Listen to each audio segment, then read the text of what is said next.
cash in big on 1990 Lincoln pennies. If you have a penny from the 90s, there are so many different things you can look for on these coins that can make them valuable. And now that the United States is getting rid of the penny, they could even become more collectible and more valuable. So some of these coins are going to sell for $20, $50, $100. Some are going to sell for $5,000, $9,000, $7,000. So let's just hop right into it and start with a 1990 Lincoln cent. This penny here has been broad struck. So that is a genuine mint error here. You can see how it's stretched out around the rim of the coin. Now this coin ended up selling for $21 at auction. Now of course, if the broad strike was more, visibly appealing to mint error coin collectors, it was much larger, more extreme. It could have sold for more money. If it was a higher grade than a 63, it could have sold for more money. If it was in worse condition, worse grade, it could have sold for less money. Now, there are important things to remember. So if you have a 1990 penny or any penny from the 90s, definitely watch this whole video so you really understand. Some people just, watch a quarter of the video and then they comment and you could tell that they did not watch the whole video. So this next coin here sold for $528.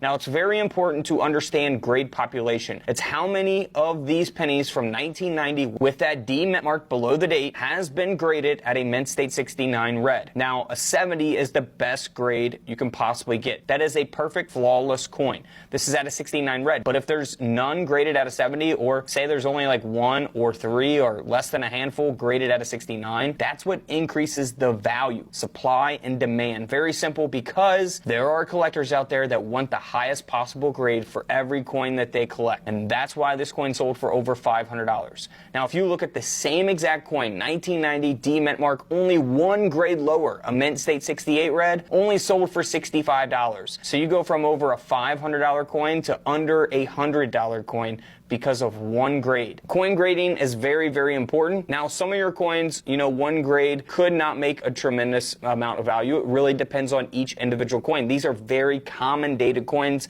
They produced a lot of the 1990 Lincoln penny. So one grade will make a tremendous difference in value, especially when you're up there